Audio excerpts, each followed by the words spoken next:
always thought Christmas was about love, not labels, about the warmth that fills a room when you're surrounded by family, not the price tags under the tree. But in my family, Christmas had slowly turned into a contest. Who gave the most, who spent the most, who looked the most together online. Every year, my mom would organize what she called the gift reveal. Everyone took turns opening presents while the rest of us ooh-ed and ah-ed. But behind the smiles, there was tension, unspoken judgment, comparisons, whispers. This year was different, though. Money was tight. My husband had been laid off a few months back, and I was working extra shifts just to keep things steady. We decided together that this Christmas, our gifts would come from the heart, not the mall. My son, Ethan, took it to heart in a way that melted me. He's only 8. He spent weeks at the kitchen table, tongue sticking out in concentration, writing letters to everyone in the family. Each one different, thoughtful, messy, with his uneven handwriting and doodles in the corners. He'd ask questions like, "Mom, what should I say to Grandpa if I love him, but he's kind of mean sometimes?" Or, "Do you think Aunt Lisa remembers when she took me to the park?" I'd smile and say, "Just tell the truth, sweetheart. Write what you feel." When Christmas Eve came, we wrapped the cards in red envelopes with his little stickers on top. He stacked them proudly in his backpack. I told him everyone would love them, and I believed it. But when we got there, the atmosphere felt sharp. The house was glowing, but the warmth wasn't real. My sister-in-law was showing off a designer bag. My brother was bragging about the new espresso machine he'd bought Dad. My mom kept reminding everyone, "Don't forget to take pictures for Facebook." When Ethan handed out his envelopes, you could feel the shift. The chatter quieted. Then, my aunt gave a little snort. "What's this?" she said, flipping the envelope like it was empty. "My card," Ethan said shyly. "I made one for everyone." There was an awkward pause, and then laughter. Real cruel laughter. "Oh, that's sweet," my cousin said, dripping sarcasm. "Guess Santa's budget got smaller this year." Someone else muttered, "Should have at least drawn a tree or something."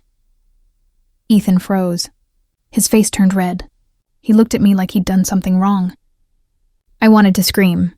I wanted to grab my family and shake them.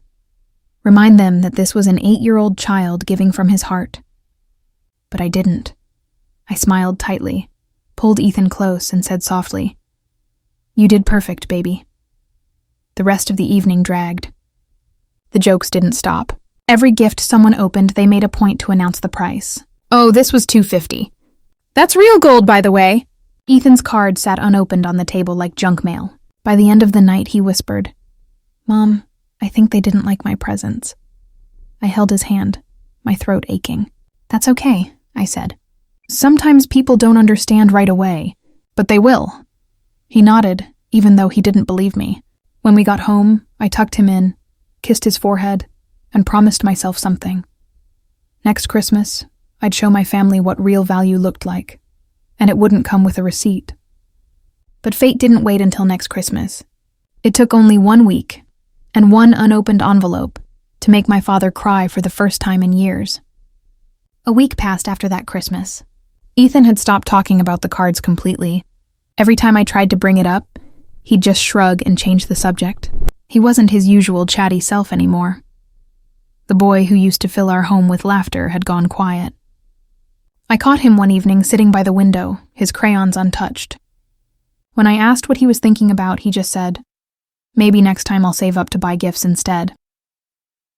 That sentence broke me. I hugged him tight and whispered, "You don't have to buy love, Ethan. You just give it. The right people will see it." He nodded slowly, but I could tell. The laughter from that night still echoed in his mind. Meanwhile, I hadn't heard a word from my parents. No call, no apology, nothing. It was as if that night had never happened. But part of me wasn't surprised. My family had always been good at pretending everything was fine, pretending their words didn't hurt. Until one Tuesday morning, my phone rang. It was my dad. I stared at the screen for a full minute before answering. We weren't close, not really. He'd always been distant, reserved, the kind of man who showed love through advice, not affection. When I picked up, I expected small talk or some question about bills. But his voice, it wasn't the same. It was hoarse, trembling. "Hey, sweetheart, Dad, are you okay? He cleared his throat. I could hear the sound of him trying and failing to steady himself. I found Ethan's card. For a moment, I didn't understand. Then it hit me. He was the only one who hadn't even bothered to open it. It was in my jacket pocket, he said softly. I must have forgotten about it. There was a long pause. I heard him take a shaky breath. He wrote something. Do you know what he wrote? I didn't. Ethan hadn't shown me any of the cards. He wanted them to be surprises. My dad continued, voice breaking. He said, Dear Grandpa, I know you don't talk to me much, but that's okay. I still love you. I hope when I'm big, you'll want to hang out with me more. I can bring my cars and you can bring your stories. Silence. Then I heard him sniff. He drew a little picture at the bottom. It's me and him sitting on a porch. He even put your old red truck in the background. I pressed my hand to my mouth.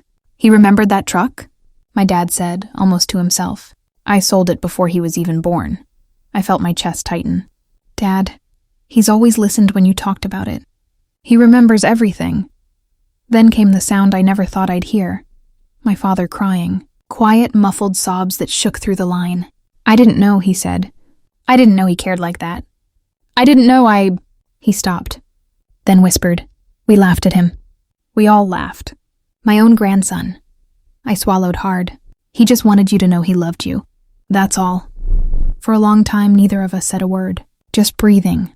Just thinking about how easily love gets lost between pride and noise. Finally, Dad said, I called your mother. She's crying too. We messed up, didn't we? I didn't answer that. I just said, maybe you can call Ethan instead. He exhaled, shaky and small. Yeah, I think I'll do that. When I hung up, I found Ethan on the floor, building Lego towers. I sat down beside him and said, Grandpa wants to talk to you. His eyes widened. Really? I nodded, handing him the phone. He answered shyly, Hi, Grandpa.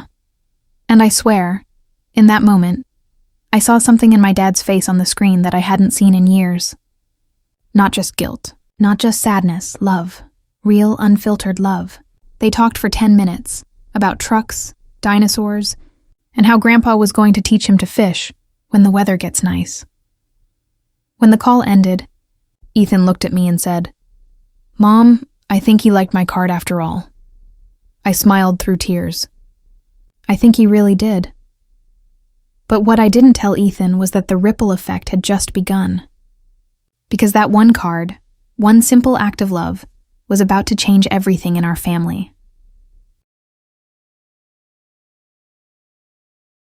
The next few days after that phone call felt different, lighter somehow. My dad kept his word. He called Ethan every night that week. Sometimes it was just a few minutes, sometimes longer. They talked about simple things, favorite snacks, animals, old stories. But for Ethan, it was everything.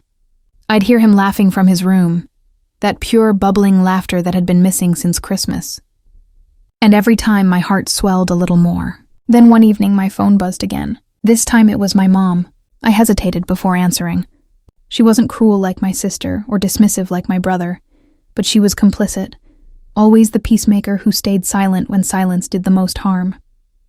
Hi, Mom. She spoke softly. Your dad told me what happened. About the card. Yeah.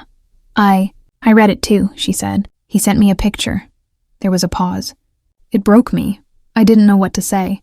Mom continued, her voice shaky. You know, I used to keep all your little drawings from when you were Ethan's age. You'd make us cards too, for birthdays, anniversaries. I don't know when we stopped appreciating that kind of thing. Her words hit me deep. Maybe when it stopped looking expensive, I said quietly. She sighed. Yeah, maybe. For the first time in years, there wasn't tension in her tone, just regret. We were wrong, sweetheart. We've been wrong for a long time. I let her speak.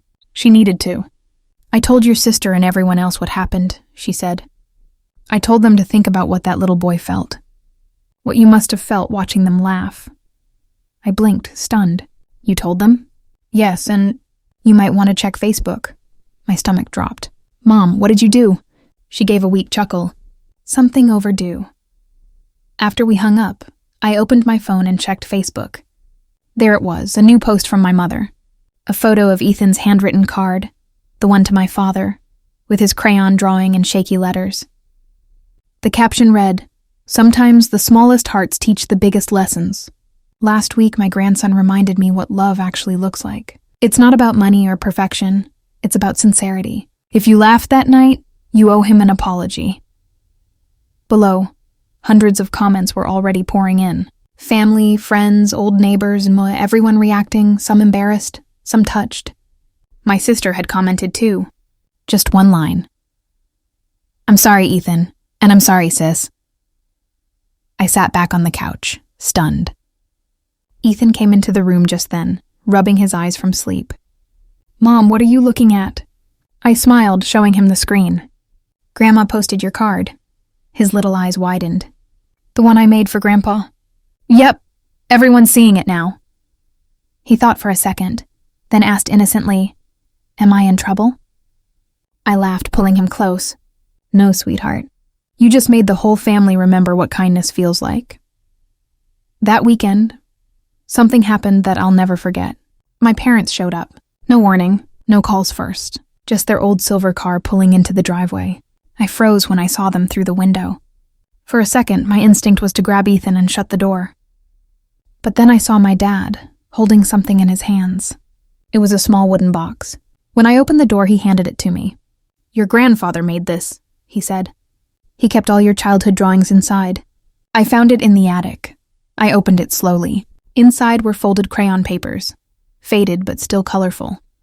My handwriting, my stick figure families, my happy birthday daddy notes. My throat closed. "You kept these," he nodded. "We forgot what they meant. We forgot you." Behind him, my mom was already kneeling down, hugging Ethan. She whispered something I couldn't quite hear, but I saw the tears on her face. When they came inside, it wasn't awkward. It wasn't forced. It was human, broken pieces finding their way back together. We sat around the kitchen table, the same table where we used to argue, cry, laugh.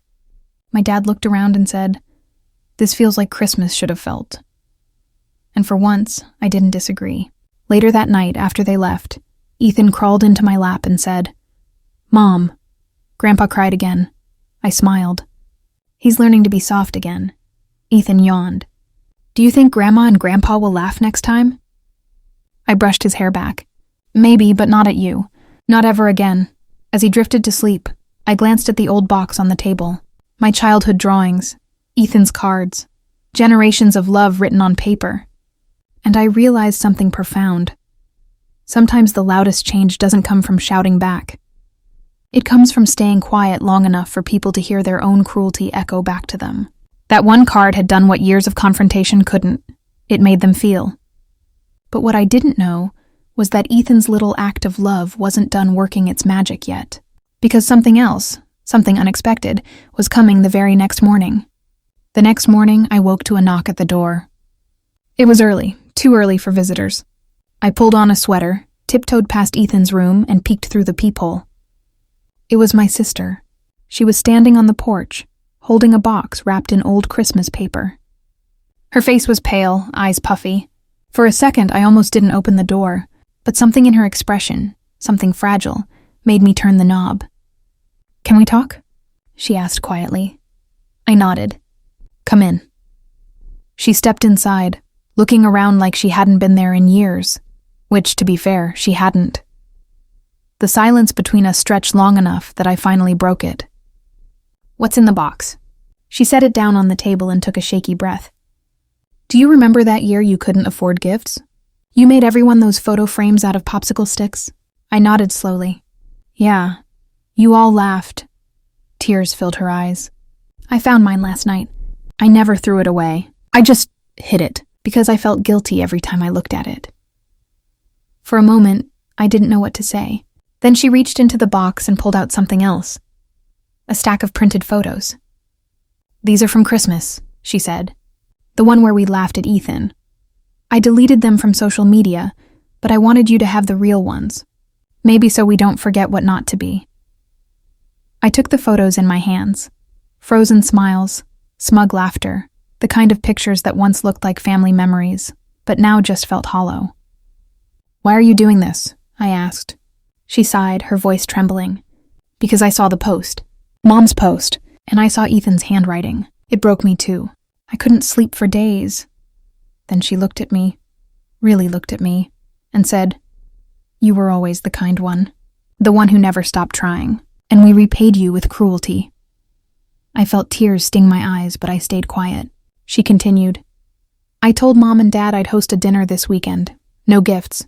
No expectations, just us. I want to start over if you'll come." It took me a moment to find my voice. "Ethan will be welcome."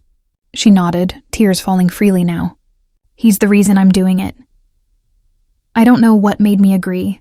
Forgiveness, exhaustion, or maybe just the hope that things really could change.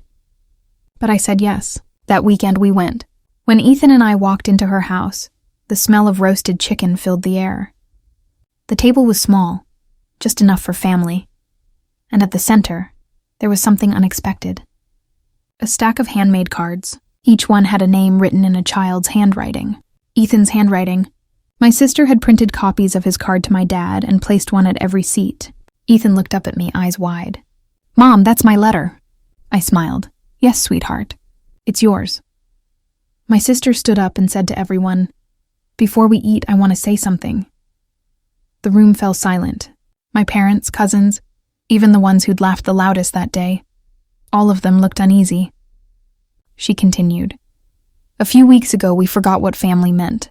We forgot that love isn't measured in money or gifts. Ethan reminded us.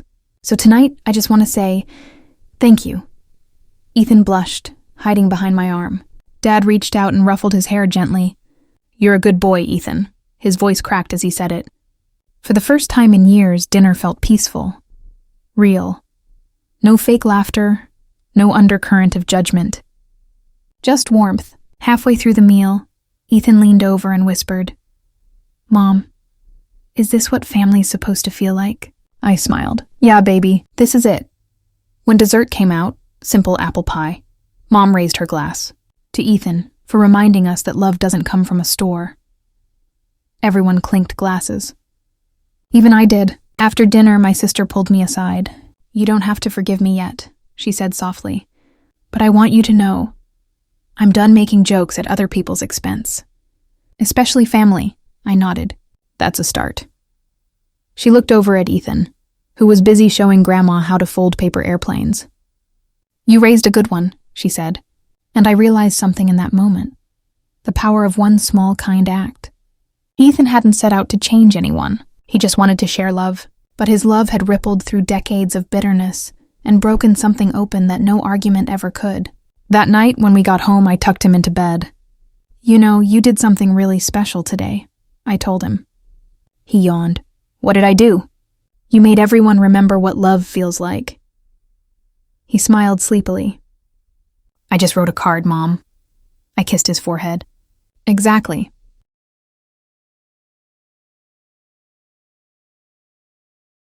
As he drifted to sleep, I walked back to the kitchen and looked at his little pile of crayons and paper still sitting there.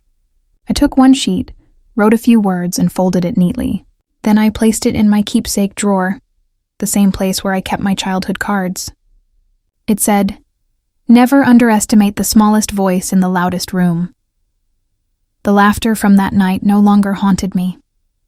Because now, every time I remembered it, I also remembered what came after, the healing, the truth, and the love that started with one handwritten card. Ethan didn't just change Christmas. He changed us all, and for once I knew this was the family I'd been waiting for.